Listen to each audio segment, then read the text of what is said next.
ये chapter number 6 integration. और chapter number 6 में इंटीग्रेशन अभी हम जो स्टार्ट कर रहे हैं, इसका दूसरा नाम एंटी डेरिवेटिव भी है।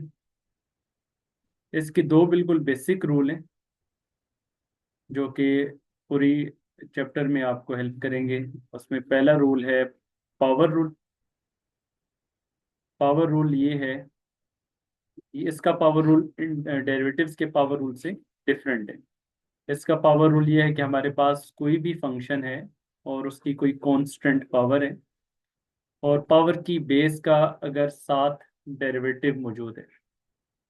ठीक है, तो ये सिंबल सबसे पहले इंटीग्रल के लिए ये सिंबल यूज होता है। यहाँ पर कोई भी आपके पास फंक्शन है, जिस वेरिएबल का फंक्शन होता है उसी का डिफरेंशियल एलिमेंट साथ आता है। तो ये इंटीग्रल का सिंबल आ गया। तो अब यहाँ पे पहला रूल क्या है कि आपके पास कोई भी फंक्शन है, उसकी कोई कांस्टेंट पावर आ रही है और पावर की बेस का साथ डेरिवेटिव मौजूद हो, तो इस पे जो पावर रूल अप्लाई होगा वो ये है कि फंक्शन की जो पावर है उसमें आप क्या कर देंगे, 1 ऐड करेंगे और उसी पावर को नीचे लिख देंगे। प्लस साथ में कांस्टेंट ऑफ इंटीग्रेशन सी आ जाएगा। प्लस साथ में कांस्टेंट ऑफ इंटीग्रेशन सी आ जाएगा। तो ये कहलाता है पावर रूल। फॉर एग्जांपल, हमारे पास एक फंक्शन है एक्स पावर 48।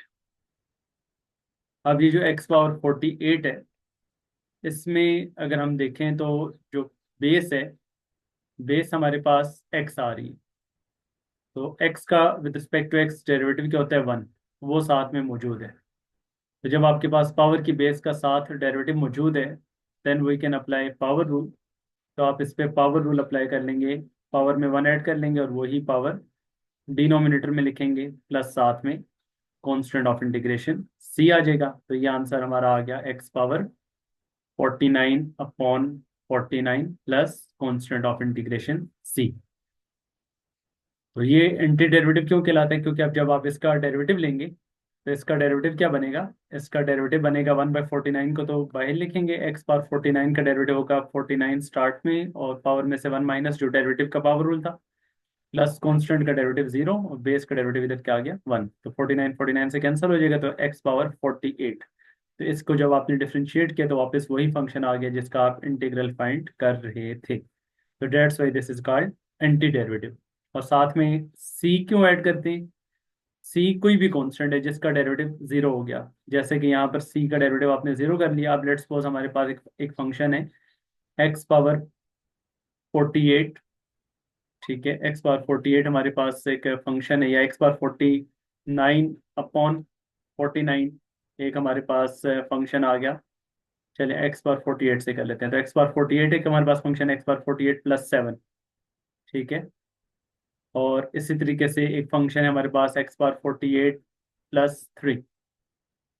अब एक्स पावर 48 प्लस 7 का जो डेरिवेटिव आएगा, इसका डेरिवेटिव क्या आएगा, इसका डेरिवेटिव आ जाएगा 48 एक्स पावर 47, बेस का 1 और कांस्टेंट का 0। इसका भी आ जाएगा 48 एक्स पावर 47 और कांस्टेंट का डेरिवेटिव 0। तो दोनों का आंसर क्या आया, दोनों का आंसर हमारे पास आया है 48 एक्स पावर 47, इसका भी और इसका भी। अब हमें नहीं पता होता कि डेरिवेटिव में वो कौन सा कांस्टेंट था जिसका डेरिवेटिव क्या आ गया था 0। तो डेट्स पे जब आप उसमें इंटीग्रेट करते हैं तो आपको नहीं पता होता कि ऐसा कौन सा कांस्टेंट था जिसका डेरिवेटिव 0 हो गया था। तो डेट्स वाई फिर आप जब इसको इंटीग्रेट कर रहे होते हैं तो जनरल फॉर्म में आप क्या लिख देते हैं, प्लस सी लिख देते हैं। तो सी का मतलब क्या है कि कोई कांस्टेंट ऐसा था कि जिसका डेरिवेटिव क्या हो गया, तो 0 हो गया। वो कांस्टेंट 0 भी हो सकता है, 1 भी हो सकता है, कोई कांस्टेंट हो सकता है जिसका डेरिवेटिव 0 हो गया। तो डेट्स वाई जब भी हम इंटीग्रेट करेंगे तो इंटीग्रेट करने के साथ आप उसमें प्लस सी लिखेंगे, और ये केस होगा आपका डेफिनेट इंटीग्रल के अंदर। बाकी जब आगे चल के हम इनडेफिनेट इंटीग्रल करेंगे तो इनडेफिनेट इंटीग्रल में हम क्या करेंगे, ये बेसिकली ये आपके पास इनडेफिनेट इंटीग्रल है। आगे चल के जब हम डेफिनेट इंटीग्रल करेंगे तो उस डेफिनेट इंटीग्रल में साथ में लिमिट भी गिवन होगी, तो उसमें फिर प्लस सी हम ऐड नहीं किया करेंगे। तो ये चैप्टर 6 का पहला रूल। अब दूसरा रूल देख लें जिसको हम क्वेश्चन नंबर 1 के पार्ट्स में अप्लाई करेंगे। तो सेकंड रूल ये है कि अगर आपके पास डिनोमिनेटर में कोई भी फंक्शन मौजूद है, न्यूमरेटर में उसका डेरिवेटिव है पावर समेत, उसकी इंटीग्रेशन होती है natural log of function plus constant of integration C. For example, जैसे हमारे पास एक फंक्शन है 1/x, 1/x है, तो अब जो नीचे डिनोमिनेटर में हमारे पास x आ रहा है, तो x का डेरिवेटिव क्या है 1, तो नीचे वाले फंक्शन का ऊपर डेरिवेटिव मौजूद है, तो it is can be written as natural log of function, function नीचे x था plus constant of integration c। तो ये डेरिवेटिव इंटीग्रेशन का हमारे यहाँ दूसरा इंपॉर्टेंट रूल होगा, जिसको हम बहुत सारे क्वेश्चंस में अप्लाई भी करेंगे कि अगर कोई फंक्शन है जो डिनोमिनेटर में है और उसका डेरिवेटिव मौजूद है न्यूमिनेटर में, तो वो होता है नेचुरल लॉग ऑफ फंक्शन, तो वो natural log of function plus constant of integration C. और ये जो आपने पावर रूल अप्लाई की है, ये सारी पावर्स के लिए अप्लाई होगा except n is not equal to -1। -1 के लिए अप्लाई नहीं होगा, क्योंकि अगर नीचे इधर -1 आ गया तो -1 + 1 क्या हो जाएगा, 0।